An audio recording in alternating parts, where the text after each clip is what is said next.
Okay. I would like to start over here with the reading of the following verse, which is taken all the way from Isaiah chapter 11, verse 1. A shoot will come up from the stump of Jesse. From his roots, a branch will bear fruit. A shoot will come up from the stump of Jesse. From his roots, a branch will bear fruit. Then the other reading which I would like to do is taken all the way from the book of Revelation, and that will be chapter 22, verse 16, if I remember correctly. And it reads, I, Jesus, have sent my angel to give you this testimony for the churches. I am the root and the offspring of David and the bright morning star. Shoot, root, branch. When it comes all the way down to the Hebrew language, the word itself is Netzer, N-E-T-Z-E-R, Netzer. Earlier, till the year 1968, the word Nazareth was translated into a lily. That's why the inner part of the dome of the Church of the Incarnation or the Church of the Annunciation, was made to look like a lily. 68, with the discovery of an inscription at Caesarea Maritima, for the first time actually we figured out how the word Netzer would have been written in Hebrew 2,000 years ago, which indicated the word roots, shoot, or offspring. It's very significant. It's very significant when we come to the name, because the inhabitants of this town over here did believe that they were of Davidic ancestry. They believe that they are the descendants of David. Let me just mention one thing. Prior to the New Testament, Nazareth, we never hear about it by name at all. We cannot find or allocate not even one single reference to the word Nazareth out of the New Testament. No Old Testament, no Josephus Flavius, nothing at all. Here we rely big time on archaeology to go on and tell us the history of this town, and we found it to be a small village which was occupied from 2000 BC to 800 BC, with the exile of the 10 tribes of Israel, the northern kingdom of Israel. This town over here was abandoned, only to be reoccupied at the end of the 2nd century BC. This is following archaeology. And honestly, this is not a desired place to come and live at. I mean, it will be occupied by a group of people who have no choice, because everywhere else, which was a good place, was already fully occupied. And there was a group of people, as I said, they believe that they are descendants of David, who lived probably in Galilee, in a place called Kochaba, even the word itself, which means the star. Part of that family lived in Bethlehem, as we hear about in Scripture. All right, and the place where they lived at in Galilee, nearby the Sea of Galilee, when it came under the rule of the Gentiles, it was not a convenient place to go on and live for pious Jews. As a result of that, they started immigrating, looking for a new place. They found this ridge where we are right now, and that's where they came, setting up and building up their village. Not a big village. Population-wise, if I would like to be really extreme with numbers, 250 to 300 people lived in this village. If I would like to push it a little bit, be more flexible, 500 maximum. We know the boundaries of this town.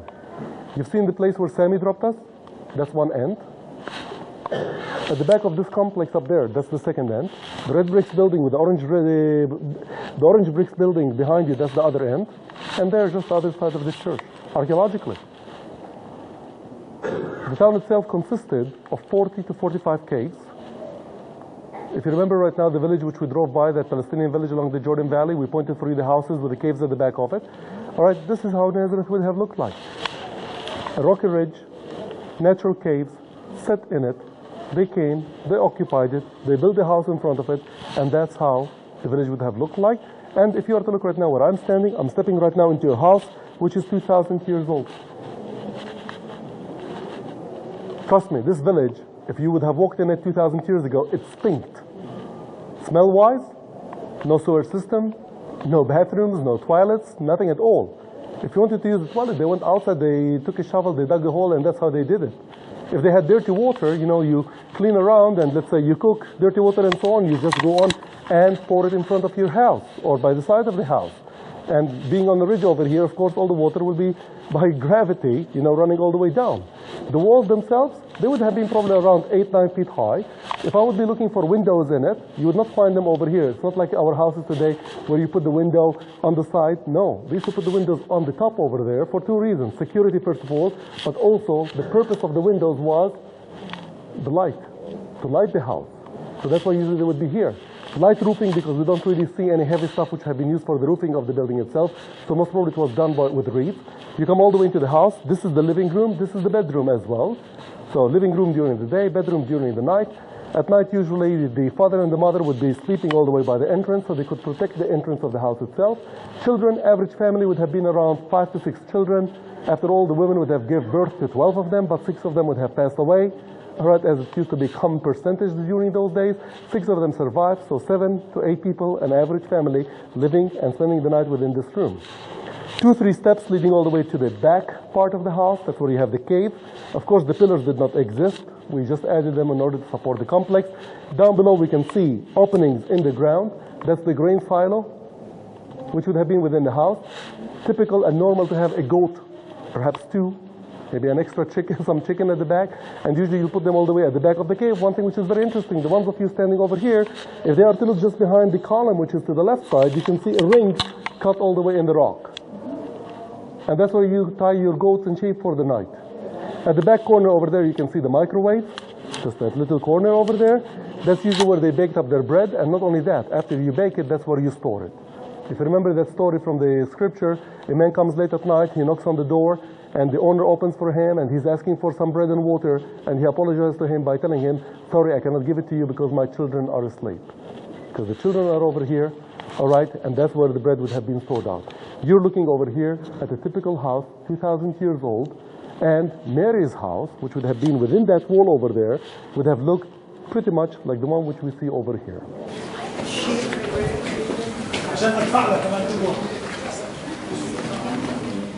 This is where we go on trying to explain to you the history of this village where the angel of God came to Mary and told her that she's going to be with a child, calling him Emmanuel. To start with, archaeological items that we can see around us within the showcases over here. From the back end to where we are standing. If you notice, we did pass by a couple of showcases. The far end, the pottery which was in it, is dated back to the time of Abraham. Then, the second showcase, which will be closer to us, that's actually items which are dated back to the time of David, 9th, 8th century BC. After that, we have an interruption of archaeological elements till we come all the way to the end of the 2nd century BC and the 1st century AD. And that's when we come over here to the artifacts, which you can see within this showcase over here.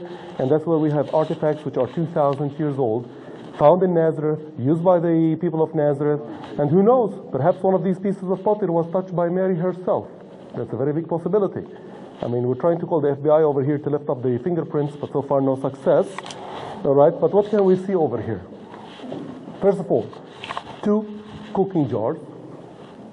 And the reason I'm mentioning all this because when we come over here to the Roman glass, which we have here, there's several of these. The thin ones actually, these are what we call tear bottles. I don't know if you know what the tear bottle is, but they're mentioned in the Bible. You know, when somebody died, okay, they went on crying, they collected the tears, and that's how they recalled, all right, and kept the memory of those who passed away.